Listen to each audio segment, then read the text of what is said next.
ரிஜிஸ்ட்ரேஷனை எப்படியாவது முடிச்சிடணும் அப்படின்னு சொல்லிட்டு என்ன பண்ணுறாங்க, நம்ம காவேரி வீட்டில் காவேரி அவங்க அம்மா எல்லாருமே வந்து மும்முரமாக இருந்து அவங்களுக்கு தெரியாமல் புது குடும்பத்துக்கு தெரியாமல் ரிஜிஸ்ட்ரேஷனை முடிச்சிடறாங்க காவேரி பேரில். இதை தெரிஞ்சு வந்து அவங்க பயங்கரமாக சண்டை போடுறாங்க, இவங்களும் சண்டை போடுறாங்க, பெரிய பிரச்சனை ஆகிடுது.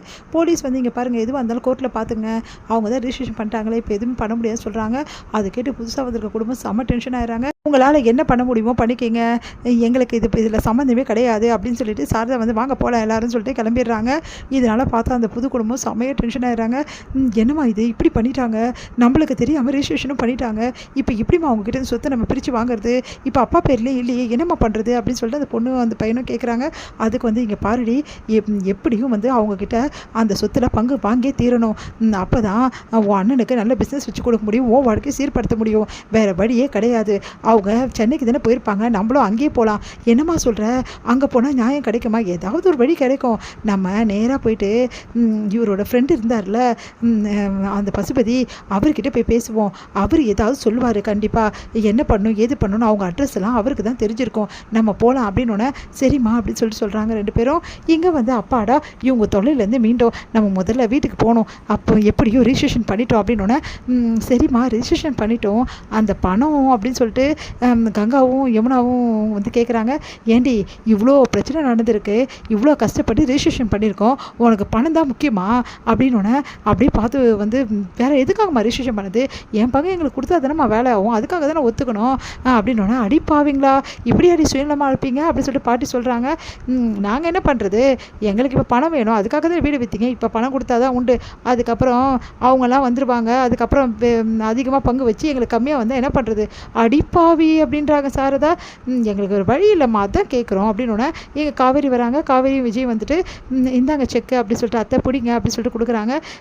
என்ன தம்பி நான் தான் சொன்னேனே எதுக்காக எல்லா பணத்தையும் கொடுக்குறீங்க அப்படின்னோடனே, இல்லை அத்தை எல்லா பணத்தையும் கொடுக்குறது தான் கரெக்டு, ஒரு பொருளை வாங்கினா அது மொத்த பணத்தையும் கொடுக்கணும், அதனால் எல்லா பணத்தையும் கொடுத்துட்டேன், இதுக்கப்புறம் நீங்கள் யாருக்கு பிரித்து தரீங்களோ பிரித்து தந்துடுங்க, தாத்தா எல்லா பணத்தையும் தான் கொடுக்க சொன்னார் அப்படின்னு சொல்லிட்டு விஜய் சொல்கிறாரு.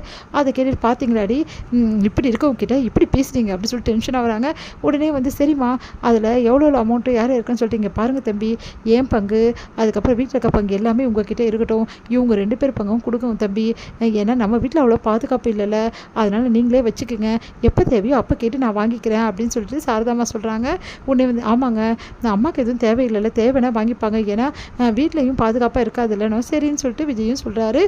இங்கே வந்து என்ன பண்ணுறாங்க, எல்லாருமே வீட்டில் வந்து பேசிகிட்டு இருக்காங்க, இதை பற்றி இந்த மாதிரி நடந்திருக்கே அப்படின்னு சொல்லிட்டு, விஜய் வீட்டில் இவ்வளோ நடந்திருக்கா அப்படின்னு சொல்லிட்டு தாத்தா பாட்டி எல்லா விஷயத்தையும் கேட்டுட்ருக்காங்க. அவங்க சித்தியும் சித்தப்பாவும் வந்து ஓ இந்த மாதிரி வில்லங்கள்லாம் அவன் அப்பா பண்ணியிருக்காரா, பயங்கரமான ஆளாக தான் இருப்பார் போட்டிருக்க, உன் அப்பா 2 குடும்பத்தை வச்சு நல்லா தான் மெயின்டைன் பண்ணியிருக்காரு அப்படின்னு அவங்க சித்தப்பா ஏளனமாக பேசுகிறாரு. அதை கேட்டு காவேரி அப்படியே டென்ஷனாக வராங்க. உடனே விஜய் வந்து சித்தப்பா தேவையில்லாமல் பசங்க விஷயத்தில் ஏன் தலையறீங்க அப்படின்னு சொல்லிட்டு டென்ஷனாக வராரு. காவேரி தான் அவங்க அப்பாவை தலைமையில தூக்கி வச்சு ஆடுவா, அதுக்காக தான் கேட்டோம் அப்படி சொல்லிட்டு போகிறாரு. அடுத்து வந்து யாரோ வர மாதிரி இருக்குது, யாருன்னு சொல்லிட்டு வெளியே போய் பார்க்குறாங்க. பார்த்தா காவேரியோட அந்த வந்து அந்த புது குடும்பம் வராங்க. அவங்கள பார்த்து எல்லாம் அதிர்ச்சிட்டு இவங்க எதுக்கு இங்கே வராங்க அப்படின்னு சொல்லிட்டு ஒன்றுமே புரியாமல் காவேரி விஜயும் பார்க்குறாங்க. யார்ப்பா இவங்க அப்படின்னோடனே விஜய் இவங்க யார் அப்படின்னோடனே, தாத்தா நான் தான் சொன்னேன்ல இவங்க தான் அந்த புது குடும்பம் வந்திருக்காங்கல்ல அப்படின்னோடனே, ஓ அப்படியா காவேரி வீட்டில் அந்த 2வது ஒய்ஃபு அவங்க குடும்பம், ஆமாம் அவங்க எதுக்கு இங்கே வந்திருக்காங்க, அதுதான் தாத்தா எனக்கும் புரியல அப்படின்னோடனே ஒன்றும் புரியாமல் யோசிக்கிறாங்க. உடனே காவேரி வந்து இவங்க எதுக்கு இங்கே வந்திருக்காங்கன்னு தெரியலையே, முதல்ல வீட்டுக்கு ஃபோன் பண்ணி சொல்லணும் அப்படின்னு சொல்லிட்டு காவேரி வந்து ஃபோன் பண்ணுறாங்க. இங்கே தாண்டி வந்துட்டுருக்கேன் நான் அப்படின்றாங்க. கங்கா எதுக்குக்கா அப்படின்னோடனே, இல்லடி விஜய்க்கு வந்து பணம் கொடுக்கணும்ல, அதுக்காக தான் அம்மா தான் சொல்லிச்சுல அவங்க பங்கை கொடுக்க சொல்லி, அதுக்காக தாண்டி வந்திருக்கேன், அந்த செக்கை போட்டு எடுத்துகிட்டு வந்திருக்கேன் அப்படின்னோடனே, சரிக்கா நீ சீக்கிரமா வா, என்னடி என்ன ஆச்சு அப்படின்னோடனே, நீ உள்ளே வாக்கா பேசிக்கலாம்னு வெளியே இவங்களை பார்க்குறாங்க. கங்கா பார்த்து செம்மையாக டென்ஷன் ஆகிறாங்க.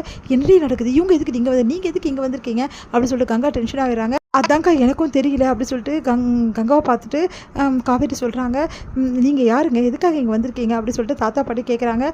நாங்கள் உள்ளே வரலாமா அப்படின்னு சொல்லிட்டு கேட்டோம். சரி உள்ளே வாங்க அப்படின்னு சொல்லிட்டு தாத்தா பாட்டி சொன்னோன்னே உள்ளே வராங்க. இங்கே பாருங்கள் நீங்கள் பெரியவராக இருக்கீங்க, இந்த விஷயத்துக்கு நீங்களே ஒரு தீர்வு சொல்லுங்கள் அப்படின்னு சொல்லிட்டு நடந்த விஷயத்தெல்லாம் சொல்லி வந்து அவங்ககிட்ட நியாயம் கேட்குறாங்க, பங்கும் கேட்குறாங்க. அதிர்ச்சி அடைகிறாங்க எல்லாரும்.